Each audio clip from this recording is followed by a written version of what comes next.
Bien-aimés, je vous salue tous au nom de notre Seigneur Jésus. Je voudrais partager avec vous un peu sur l'évangélisation. Nous, les évangélistes. Je vais faire une petite lecture dans le livre de 2 Corinthiens, chapitre 4, du verset 1er jusqu'à 6.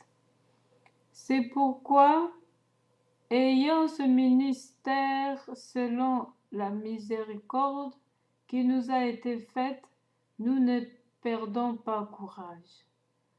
Nous rejetons les choses honteuses qui se font en secret.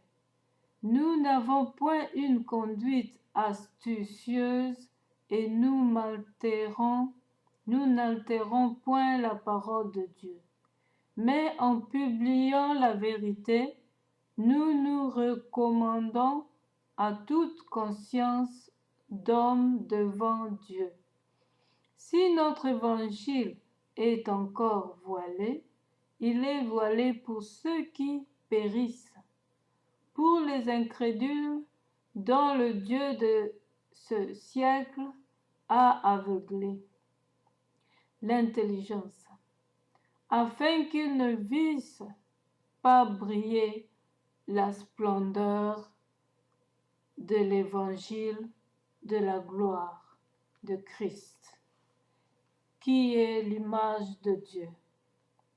Nous ne nous prêchons pas nous-mêmes, c'est Jésus-Christ le Seigneur que nous prêchons, et nous disons vos serviteurs à cause de Jésus.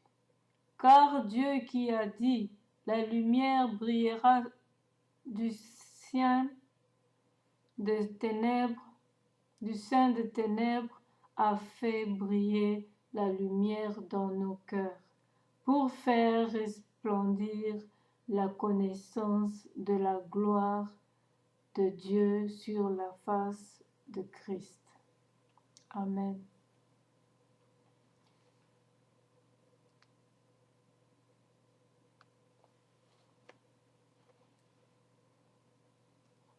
Nous, les évangélistes, nous ne devons pas perdre courage, quelle que soit la persécution, les attaques, nous ne devons pas perdre courage, parce que celui qui est en nous est plus fort que celui qui est en eux. Nous sommes les envoyés soutenus par lui-même, notre Seigneur Jésus-Christ et le Père. Nous ne devons pas perdre courage. Ici, nous allons continuer. Nous rejetons les choses honteuses qui se font en secret. Nous rejetons toutes choses honteuses qui se font en secret, c'est-à-dire l'impudicité, la débauche, toutes ces choses se font en secret pour pas que les gens voient. Tout ce qui est mauvais, qui se fait en secret, nous devons éviter cela. Nous pouvons faire notre vie en secret pour être discret, mais pas pécher vis-à-vis de Dieu, parce qu'on ne peut pas étaler non plus notre vie publiquement. Ce que moi je fais dans ma maison, personne ne voit ça. Mais que je pêche pas parce que l'œil de Dieu est partout. C'est ce que je veux faire comprendre. Ce que je fais dans ma maison, personne ne voit que l'œil de Dieu qui jugera le monde. Alors, dans ce secret, nous devons toujours nous conduire dignes d'enfants de Dieu.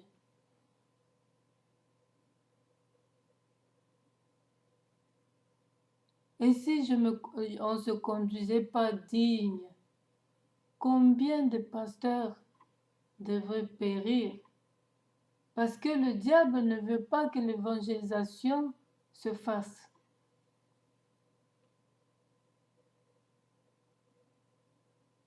Alors, quand nous conduisions dignes, le diable ne peut pas tuer quelqu'un parmi nous, les évangélistes.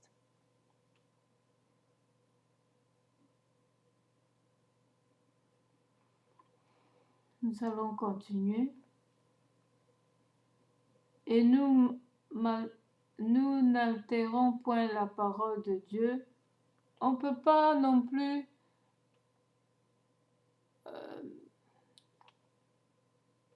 comment dirais-je, nous devons prêcher ce qu'il faut dire, ce dont le Saint-Esprit nous inspire, et non ce dont nous-mêmes nous voulons partager. Nous devons chaque fois demander la volonté de Dieu qui nous inspire un verset pour donner au peuple de Dieu, et en ce sens-là, ça donnera la vie. Mais quand cela vient de nous-mêmes, ça peut ou ne pas donner la vie.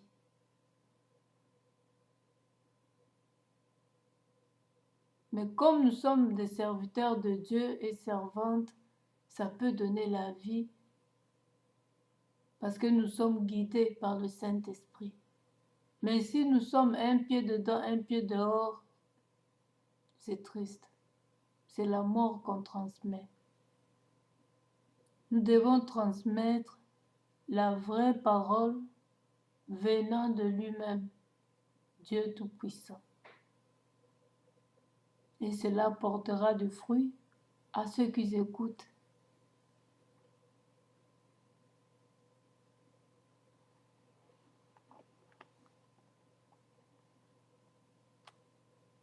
Mais en publiant la vérité, nous nous recommandons à toute conscience d'homme devant Dieu. Nous devons publier la vérité, pas le mensonge. Nous devons publier ce qu'il faut publier, ce que Dieu nous a recommandé. Même si on va nous haïr, même si on voudra nous tuer,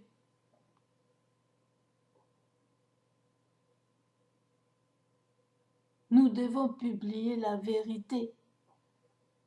C'est ça notre boulot, notre tâche. C'est pourquoi dans le temps, même Paul a été assassiné, pendu.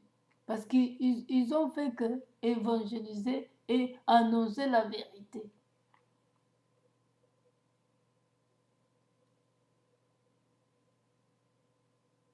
Alors, ne vous étonnez pas si on vous pend, si on vous persécute, si on vous tue, si Dieu le permet que dans votre cas, on doit vous tuer. C'est pour la gloire de Dieu. Parce que même Paul, Dieu a permis qu'on le tue pour sa gloire. Chacun a sa mission, à la façon dont Dieu lui a donné, et sa fin, c'est Dieu qui décide s'il va trouver la mort ou pas. La mort entre les mains des satanistes ou pas.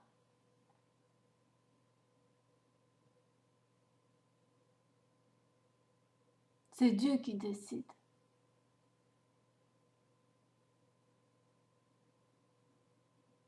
Et chacun peut demander cela à Dieu. Comment je finirai, moi? Dieu va vous révéler. Moi, il m'a déjà révélé comment je finirai. Nous allons continuer, mes bien-aimés.